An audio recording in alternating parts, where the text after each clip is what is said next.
Assalamualaikum warahmatullahi wabarakatuh. Perkenalkan, nama saya Anhar, NIM 20402024. Jurusan Ekonomi Syariah, Fakultas Ekonomi dan Bisnis Islam, Universitas Islam Negeri Syekh Ahmad Ad-Dari Padang Sidimpuan.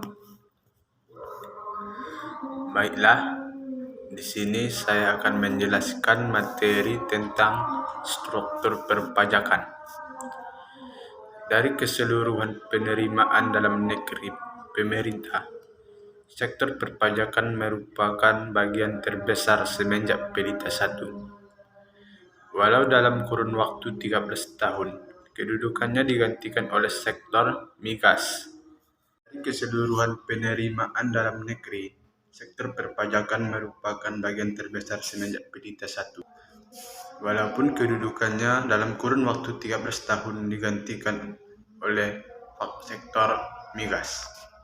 Dalam materi ini, kita akan membicarakan secara rinci berbagai pajak yang ada di Indonesia, yaitu pajak penghasilan atau PPH, pajak pertambahan nilai dan pajak penjualan barang mewah, pajak bumi dan bangunan, dan bea perolehan hak atas tanah dan bangunan, pajak lainnya, cukai, dan bangunan pajak.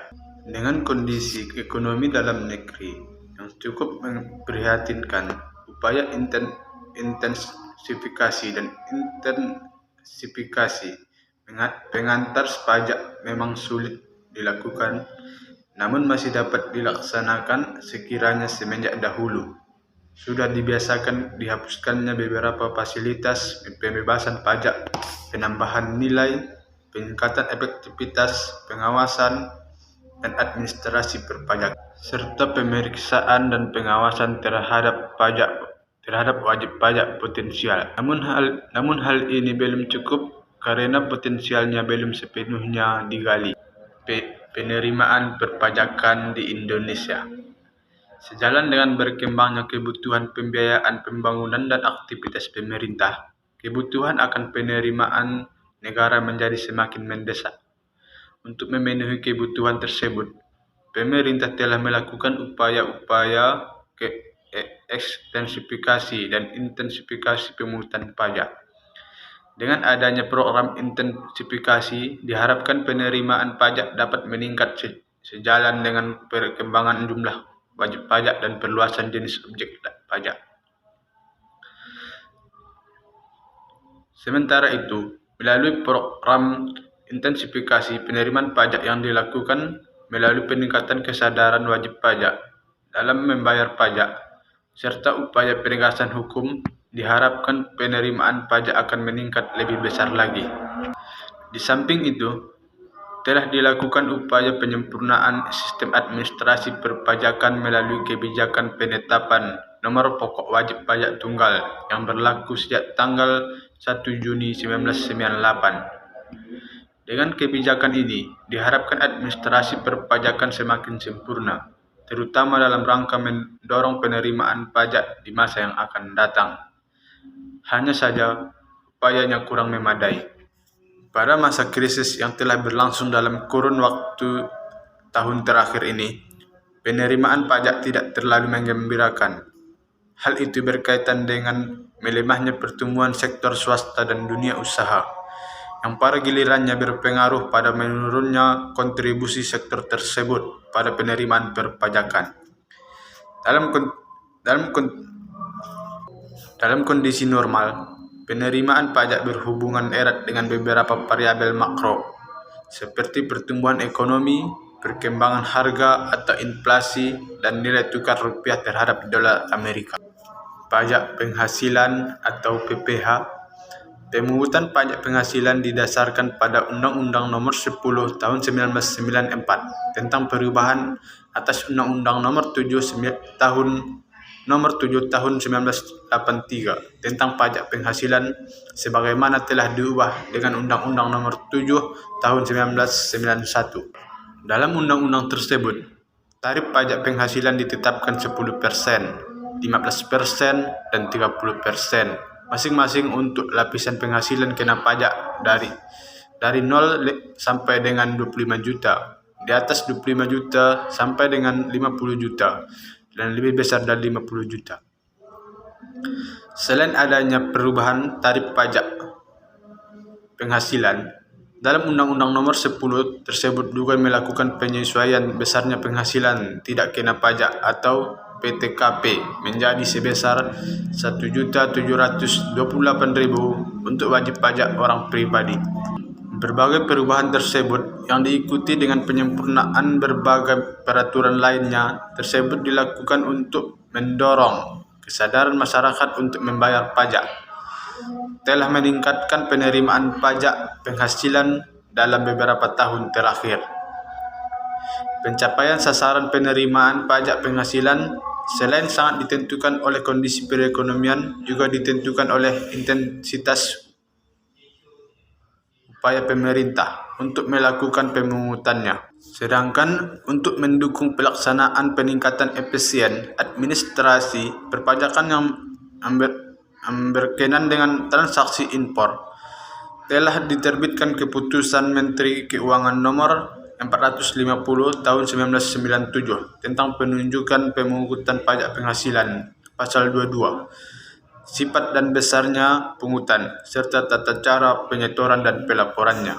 Selanjutnya, sebagai upaya untuk meningkatkan penerimaan PPh, telah dikeluarkan Peraturan Pemerintah Nomor 29 Tahun 1996, tanggal 16 April 1996, tentang pembayaran pajak penghasilan atas penghasilan dari persewaan tanah atau bangunan, yang telah ditindaklanjuti dengan diterbitkannya Surat Keputusan Menteri Keuangan Nomor 394 Tahun 1996 tentang pelaksanaan pembayaran dan pemotongan pajak penghasilan dari persewaan tanah atau bangunan.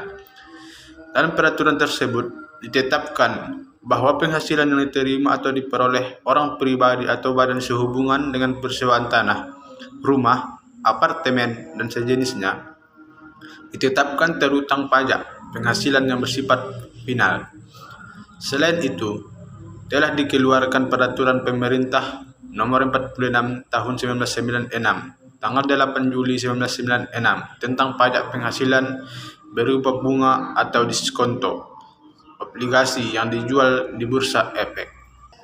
Dalam rangka memperlancar pelaksanaan proyek-proyek pemerintah yang dibiayai dengan dana pinjaman luar negeri atau hibah, telah diterbitkan Peraturan Pemerintah Nomor 36 Tahun 1998 yang merupakan perubahan dari Peraturan Pemerintah Nomor 42 Tahun 1995 tentang biaya masuk, tambahan, pajak pertambahan nilai dan pajak penjualan atas barang mewah, dan pajak penghasilan. Dalam rangka pelaksanaan proyek pemerintah yang dibiayai dengan hibah atau dana pinjaman luar negeri, peraturan pemerintah tersebut mengatur tentang pemberian fasilitas PPh tanggung pemerintah yang diberikan kepada karyawan asing yang bekerja pada kontraktor, konsultan, dan pemasok utama atas penghasilan yang diterima atau diperoleh dalam rangka pelaksanaan proyek pemerintah yang dibiayai dengan hibah. Pajak pertambahan nilai barang dan jasa, dan pajak penjualan atas barang mewah atau PPN dan PPNBM. Penerimaan pajak pertambahan nilai barang dan jasa dan pajak penjualan atas barang mewah berkaitan erat dengan kondisi yang berlaku, seperti produksi nasional dan pertumbuhannya, tingkat harga umum dan perubahannya, serta nilai tukar rupiah terhadap valuta asing. Faktor-faktor tersebut menentukan penerimaan PPN dan PPNBM melalui pengaruhnya pada nilai transaksi penyerahan barang dan jasa yang merupakan objek PPN dan PPNBM. PPN dikenakan atas transaksi penyerahan barang dan jasa kena pajak tarif 10%, sedangkan atas ekspornya tarif kena 0%. Sementara itu, Penyerahan barang yang tergolong mewah merupakan objek PPNBM yang tarifnya diatur dalam Peraturan Pemerintah Nomor 50 Tahun 1994 tanggal 28 Desember 1994. Sebagaimana telah diubah dengan Peraturan Pemerintah Nomor 20 Tahun 1996 dan tanggal 19 Februari 1996. Peraturan pemerintah tersebut mengatur bahwa tarif PPNBM adalah 20%, 25%, dan 35%, dan 35% untuk objek kendaraan bermotor adalah 10%, 20%, dan 35%. Selanjutnya, dalam rangka meningkatkan penerimaan PPN dan PPNBM dalam tahun anggaran 1998 per 1999 telah dilaksanakan kebijakan pengenaan PPN dan PPNBM atas mobil nasional, pengenaan PPN dan PPNBM atas jasa sertifikasi, pencabutan pemberian fasilitas impor atas barang dalam rangka usaha penyelidikan tenaga listrik swasta, pencabutan fasilitas PPN dan atas impor kendaraan saksi, serta pengurangan jumlah barang dan jasa kena pajak yang atas penyerahannya diberikan fasilitas PPN ditanggung pemerintah. Sementara itu, dalam rangka mendorong kegiatan ekonomi dan penerimaan perpajakan antara lain, telah dilakukan kebijakan tidak terutangnya PPN atas penyerahan buah kelapa dan kemiri sampai dengan tahap pengeringan atau dari kelapa sampai menjadi kopra. Selain itu, telah dikeluarkan Keputusan Presiden Nomor 9 Tahun 1998 tentang perubahan atas Keputusan Presiden Nomor 89 Tahun 1996 tentang kawasan pengembangan ekonomi terpadu yang mengatur tentang pemberian fasilitas kepada pengusaha yang melakukan kegiatan usaha di dalam KAPED berupa tidak dipungutnya PPN dan PPNBM atas transaksi penyerahan barang kena pajak tertentu. Untuk efektifnya, upaya peningkatan PPN dan PPNBM di samping kebijakan tersebut juga dilakukan upaya peningkatan penyuluhan dan pelayanan kepada wajib pajak, konfirmasi faktor pajak, uji silang antara data PPN dengan data PPH, pemeriksaan sederhana lapangan terhadap pengusaha yang tidak melaporkan kegiatan usahanya untuk dikukuhkan menjadi pengusaha kena pajak. Penerimaan PPN dan PPNBM senantiasa meningkat dari tahun ke tahun. Dalam 4 tahun pertama pelaksanaan Repelita 6, penerimaan PPN dan PPNBM mengalami pertumbuhan rata-rata 14,0% per tahun. Dalam tahun anggaran 1998 per 1999, penerimaan PPN dan PPNBM direncanakan 18,1%, lebih tinggi bila dibandingkan dengan perkiraan realisasi tahun anggaran 1997 per 1998. Dalam tahun tersebut, peran penerimaan PPN dan PPNBM terhadap penerimaan perpajakan adalah 39,7%. Pajak bumi dan bangunan dan bea perolehan hak atas tanah dan bangunan atau PBB dan PPHTP. Pajak bumi dan bangunan merupakan pungutan yang dikenakan atas tanah dan bangunan yang didirikan di atasnya. Hasil pungutan tersebut 90% dikembalikan kepada daerah setempat melalui anggaran pendapatan dan belanja daerah atau APBD PMD. Tingkat 1 16,2% dan APMD tingkat 2 64,8%, sedangkan sisanya 9% digunakan upah atau pungut. Sementara itu, bagian pemerintah pusat yang mencapai 10% sejak tahun 1994 telah dialokasikan kembali kepada daerah dengan perincian 65% dibagikan secara merata kepada Dati 2. Sedangkan 35% dialokasikan sebagai intensif kepada Dati 2 yang realisasi penerimaan PBB tahun anggaran sebelumnya berhasil mencapai atau melampaui penerimaan yang telah ditetapkan. Peraturan yang mendasari pungutan PBB adalah Undang-Undang Nomor 12 Tahun 1994 tentang perubahan atas Undang-Undang Nomor 12 Tahun 1985 tentang pajak bumi dan bangunan. Kebijakan yang ditempuh dalam pengembangan jenis pajak tanggung ini tidak semata-mata ditujukan untuk mengimpun penerimaan negara, namun untuk diarahkan untuk mencapai sasaran pemerataan, terutama untuk membantu kelompok masyarakat yang kurang mampu. Sementara itu, berkaitan dengan upaya peningkatan penerimaan jenis pajak ini, maka program intensifikasi di bidang pemungutan PBB dilakukan dengan memperluas objek pajak, yakni dengan dikenakannya pajak bumi dan bangunan atas tanah dan bangunan milik perguruan tinggi swasta, serta rumah sakit swasta yang beroperasi secara komersial. Kebijakan tersebut dituangkan dalam Pemusatan Materi Keuangan Nomor 796 Tahun 1993. Di samping itu, bagi objek-objek pajak bumi dan bangunan yang mempunyai karakteristik khusus seperti bandar udara, pelabuhan laut, lapangan golf, pabrik-pabrik, dan industri-industri dilakukan penilaian secara khusus per khusus. Selanjutnya, dalam rangka memperluas objek pajak yang berkaitan dengan perolehan hak atas tanah dan bangunan, sejak 1 Juli 1998 diberlakukan Undang-Undang Nomor 21 Tahun 1997 tentang bea perolehan hak atas tanah dan bangunan. Bea tersebut merupakan jenis penerimaan pajak baru yang dikenakan atas nilai perolehan hak pemberian hak baru. Dalam undang-undang tersebut juga diatur bahwa tarifnya adalah 5% dari nilai perolehan pajak. Yang melebihi nilai perolehan objek pajak tidak kena pajak sebesar 30 juta. Dalam upaya melaksanakan program intensifikasi pemungutan pajak bumi dan bangunan, telah dilakukan upaya penagihan tunggakan secara lebih aktif, disertai peningkatan pelayanan kepada wajib pajak, pemantapan sistem tempat pembayaran atau SISTEP, pengembangan sistem manajemen informasi objek pajak atau SISMIOP, dan peningkatan jumlah serta kemampuan aparat pajak.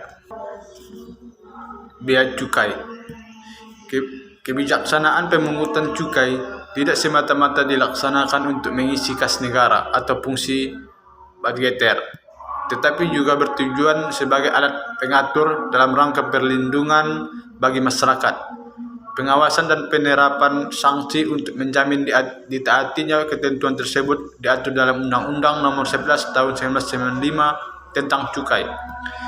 Berdasarkan peraturan tersebut, tarif maksimum cukai adalah 250% apabila harga dasarnya adalah harga jual pabrik atau 55% apabila harga dasarnya adalah harga jual eceran. Penjelasan tentang bea masuk. Pungutan bea masuk dilakukan berdasarkan Undang-Undang Nomor 10 Tahun 1995 tentang kepabeanan yang berlaku penuh mulai 1 April 1997. Dengan adanya pungutan tersebut, maka bea masuk selain berfungsi sebagai sumber penerimaan negara juga sebagai pengatur arus impor, baik untuk barang konsumsi maupun barang-barang yang diperlukan industri di dalam negeri. Besarnya penerimaan bea masuk dipengaruhi oleh 3 besaran, yaitu besarnya nilai devisa bayar, tarif bea masuk, dan nilai tukar rupiah terhadap valuta asing. Sehingga apabila salah satu komponen yang mempengaruhi penerimaan bea masuk tersebut berubah, jumlah penerimaannya akan berubah juga. Pajak lainnya. Dalam Peraturan Pemerintahan Nomor 7 Tahun 1995 tanggal 1 Mei 1995 tentang perubahan tarif bea materai diatur bahwa bea materai 2000 dikenakan atas surat perjanjian dan surat lainnya yang digunakan untuk alat pembuktian yang bersifat perdata, akte notaris dan salinannya, serta akte pejabat membuat akta tanah. Sampai dengan tahun anggaran 1996 per 1997, penerimaan pajak lainnya bersumber dari bea lelang dan bea materai. Namun demikian, sejak tahun anggaran 1997 per 1998 hanya bersumber dari bea materai, karena bea lelang dimasukkan ke dalam penerimaan bukan pajak. Dalam 4 tahun pertama pelaksanaan Repelita 6, penerimaan pajak lainnya mengalami pertumbuhan rata-rata 20,6% per tahun.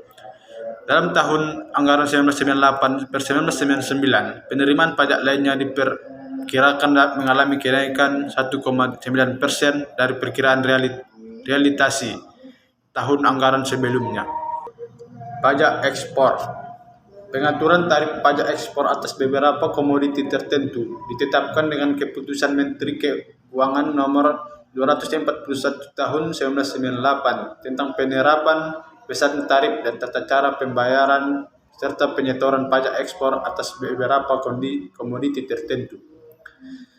Besarnya tarif rata-rata ditetapkan sebesar 30%, sedangkan untuk produk kelapa sawit dan turunannya ditetapkan berdasarkan keputusan Menteri Keuangan nomor 334 tahun 1998 tentang penetapan besarnya tarif pajak ekspor kelapa sawit, minyak kelapa, dan produksi turunannya terhadap pengeluarannya yang ditetapkan antara 15% sampai 60% yang dihitung dari besarnya harga patokan ekspor dan nilai tukar valuta asing. Dalam 4 tahun pertama pelaksanaan Repelita 6, penerimaan pajak ekspor mengalami penurunan rata-rata 1,3% per tahun. Sementara itu, dalam APBN tahun anggaran 1998 per 1999, penerimaan pajak ekspor dianggarkan 651,8%, lebih tinggi dari perkiraan realisasi tahun anggaran sebelumnya.